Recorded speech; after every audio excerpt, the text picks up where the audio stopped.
ಸ್ವಾಭಿಮಾನಿ ನ್ಯೂಸ್ಗೆ ಸ್ವಾಗತ. ಇಂದಿನ ಪ್ರಮುಖ ಸುದ್ದಿಗಳು. ಅಸಂಘಟಿತ ವಲಯದ ಕಾರ್ಮಿಕರಿಗೆ ಸೂಕ್ತ ಸೌಲಭ್ಯ ಹಾಗೂ ಜೀವನ ಭದ್ರತೆ ಒದಗಿಸಲು ಸರ್ಕಾರ ಮುಂದಾಗಿದೆ. ಸುಮಾರು 50 ಲಕ್ಷ ಅಸಂಘಟಿತ ಕಾರ್ಮಿಕರಿಗೆ ಸಾಮಾಜಿಕ ಭದ್ರತೆ ಒದಗಿಸಲು ಮುಂದಾಗಿರುವ ರಾಜ್ಯ ಸರ್ಕಾರ ಮತ್ತು ಕಾರ್ಮಿಕ ಸಚಿವರಿಗೆ ಸಾಗರ ಅಸಂಘಟಿತ ಕಾರ್ಮಿಕ ಸಂಘದ ಅಧ್ಯಕ್ಷ ಕೆ. ಸಿದ್ದಪ್ಪ ಕೃತಜ್ಞತೆ ತಿಳಿಸಿದ್ದಾರೆ. ಅನೇಕ ವರ್ಷಗಳಿಂದ ಅಸಂಘಟಿತ ಕಾರ್ಮಿಕರು ಸರ್ಕಾರಿ ಸೌಲಭ್ಯಗಳಿಂದ ವಂಚಿತರಾಗಿದ್ದರು. ಇಲಾಖೆಯಲ್ಲಿ ಹಣವಿದ್ದರೂ ಅದನ್ನು ಸಮರ್ಪಕವಾಗಿ ವಿನಿಯೋಗಿಸುವ ಸಚಿವರು ಇಲಾಖೆಗೆ ಸಿಕ್ಕಿರಲಿಲ್ಲ. ಇದೀಗ ಕಾರ್ಮಿಕ ಸಚಿವ ಸಂತೋಷ್ ಲಾಡ್ ಅಂಥದ್ದೊಂದು ಮಹತ್ತರ ಕೆಲಸಕ್ಕೆ ಕೈ ಹಾಕಿದ್ದು, ಕಾರ್ಮಿಕರ ಸಮಸ್ಯೆಗಳಿಗೆ ಸ್ಪಂದಿಸಲು ಹೊಸ ಯೋಜನೆ ಜಾರಿಗೆ ತರುವುದು ಅಸಂಘಟಿತ ಕಾರ್ಮಿಕ ವಲಯಕ್ಕೆ ಸಂತೋಷ ತಂದಿದೆ ಎಂದು ತಿಳಿಸಿದ್ದಾರೆ.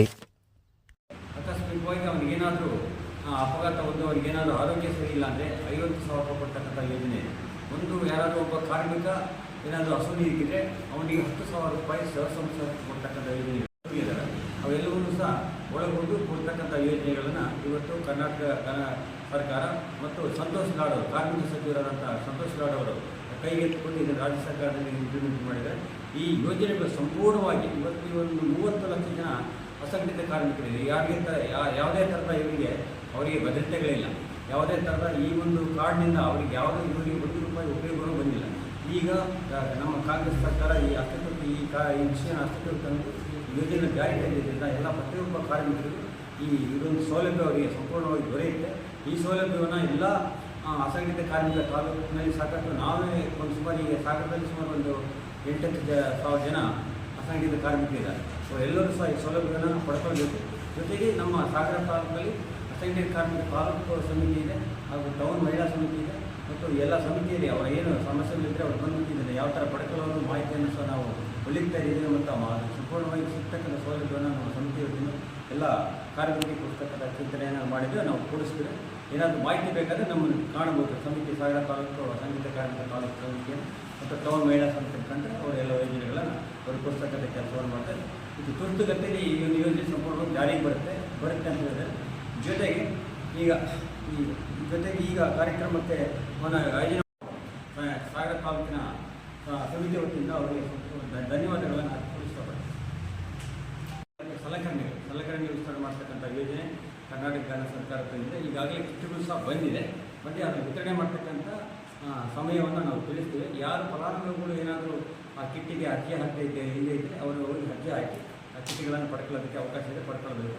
ಅದನ್ನು ಆ ಕಿಟ್ಗಳನ್ನು ಯಾವಾಗ ಕೊಡ್ತೀವಿ ಅಂತಕ್ಕಂಥದ್ದನ್ನು ಅದು ಕಾರ್ಮಿಕ ಇಲಾಖೆಯವರ ಮಾರ್ಗದರ್ಶನದಲ್ಲಿ ಅವ್ರಿಗೆ 20 ದಿವಸ ಕೊಡ್ತೀವಿ ಅಂತ ಒಂದು ಸಭೆ ರೂಪಾಂತರದಲ್ಲಿ ಮಾಡಿ ಅದನ್ನು ನಾವು ಕಿಟ್ಗಳನ್ನು ವಿತರಣೆ ಮಾಡಲು ನಮ್ಮ ಕಾರ್ಮಿಕ ಇಲಾಖೆಯವರು ಅದನ್ನು ನಿರ್ಧರಿಸಿದ್ದಾರೆ. ಅದನ್ನು ಸಹ ಎಲ್ಲ ಕಾರ್ಮಿಕರು ಪಡ್ಕೊಳ್ಬೇಕು. ಹೆಚ್ಚಿನ ಮಾಹಿತಿ ನಮ್ಮ ಸಮಿತಿಯಲ್ಲಿ ವಿಚಾರ ಮಾಡಿ ನಾವು ಅದ್ರ ಬಗ್ಗೆ ಸಹ ಮಾಹಿತಿಯನ್ನು ಕೊಡೋಕ್ಕೆ ಇಷ್ಟಪಡ್ತೀವಿ.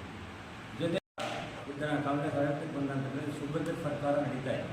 ಯಾವುದೇ ಥರದ ತೊಂದರೆಗಳಿದೆ, ಸಮಸ್ಯೆಗಳಿಗೆ ಸಮರ್ಪಕವಾಗಿ ಸ್ಪಂದಿಸ್ತಾ ಇವತ್ತು ಮಳೆ ಹಾನಿಗೆ ಸಾಕಷ್ಟು ಜನ ಹಾನಿ ಪ್ರತಿಯೊಂದನ್ನು ಸಹ ಅವರು ಸಮರ್ಪಕವಾಗಿ ನಿಭಾಯಿಸಿಕೊಂಡು ಇವತ್ತು ಕರ್ನಾಟಕ ಪಂಚ ಯೋಜನೆಗಳನ್ನು ಜಾರಿಗೆ ತಂದು ಆ ಯೋಜನೆಗಳು ಸಂಪೂರ್ಣವಾಗಿ ಅನುಷ್ಠಾನಗೊಂಡಿದೆ.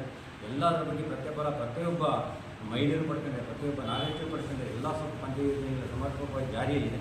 ನಂತರದಲ್ಲಿ ಆ ಯೋಜನೆಗಳನ್ನು ಕೊಟ್ಟಿರೋದ್ರಿಂದ ಅದಕ್ಕೆ ಹಣವನ್ನು ಸಂಗ್ರಹಣೆ ಮಾಡೋದಕ್ಕೆ ಸಾಧ್ಯತೆ ಇಲ್ಲ ಅಂತಕ್ಕಂಥ ಹಿಂಬದಿ ಬಾಗಿಲಿಂದ ಆ ಯೋಜನೆಗಳನ್ನು ಬಿಡಿ ಅಂತ ಹೇಳೋದನ್ನು ಹಿಂಬಾಗಿಲಿಂದ ಹೇಳ್ತಾ ಇದ್ದಾರೆ. ಅಂದರೆ ಆ ಯೋಜನೆಗಳು ಫಲಕಾರಿಯಾಗಿಲ್ಲ, ಆ ಯೋಜನೆಗಳು ಅನುಷ್ಠಾನದಲ್ಲಿ ಬಂದಿದ್ದು ಸರಿಯಾಗಿಲ್ಲ, ಹಾಗೆ ಹೇಗೆ ಅಂತೇಳಿ ಅದನ್ನು ಬಿಡಬೇಕು ಅಂತಕ್ಕಂಥ ಚಿಂತನೆಯನ್ನು ಬಿಡಲಿ ಅನ್ನೋ ಚಿಂತನೆಯನ್ನು BJPಯವರು ಹಿಂದುಗಡೆ ಹಿಂಬಾಗಿಲಿಂದ ಮಾತಾಡ್ತಾ ಇದ್ದಾರೆ. ಅದನ್ನು ಸಿದ್ದರಾಮಯ್ಯವರು ಸ್ವತಂತ್ರ ಪೂರ್ವ ದಿನಾಚರಣೆ ಹೇಳಿದ್ದಾರೆ. ಯಾವುದೇ ಕಾರಣಕ್ಕೂ ಈ ಪಂಚ ಯೋಜನೆಗಳನ್ನು ನಾವು ಕೈ ಬಿಡೋದಿಲ್ಲ, ಇದನ್ನು ನಾವು ಅನುಷ್ಠಾನಕ್ಕೆ ತಂದೀವಿ, ಸಂಪೂರ್ಣವಾಗಿ ಅಸ್ತಿತ್ವದಲ್ಲಿರುತ್ತೆ, ಎಲ್ಲ ಪ್ರತಿಯೊಬ್ಬರಿಗೂ ಸಹ ಪ್ರತಿಫಲ ಸಿಕ್ಕಿದೆ ಅಂತೇಳಿ ಸಿದ್ದರಾಮಯ್ಯ ಹೇಳಿದರೆ, ಇವತ್ತು ಮೂಢ ಹಗರಣದಲ್ಲಿ ಸಿದ್ದರಾಮಯ್ಯ ಅವ್ರನ್ನ ಎಲ್ಲೋ ಒಂದು ತೊಡಗಿಸಿ ಯಾವುದೋ ಒಂದು ಕಾರಣವನ್ನು ಇಟ್ಕೊಂಡು, ಈಗ ನೀರಲ್ಲಿ ಮುಳುಗುವುದವನಿಗೆ ಯಾವುದಾದ್ರು ಹುಲ್ಲು ಕಟ್ಟಿನಾದರೂ ಇಟ್ಕೊಂಡ್ರೆ ಅವ್ನು ಬದುಕ್ತಾನೆ ಅನ್ನೋದು ವಿಚಾರ ಇರುತ್ತೆ. ಆಗ ಬದುಕೊಳ್ಳೋಕ್ಕಾಗಿ BJP ಕರ್ನಾಟಕದಲ್ಲಿ ಅದು ಅಸ್ತಿತ್ವ ಕಳ್ಕೊಳ್ತಾ ಇದೆ ಅನ್ನೋ ವಿಚಾರಕ್ಕಾಗಿ ಯಾವುದನ್ನೋ ಒಂದು ಬೇಡವಾಗಿದ್ದಾನೆ.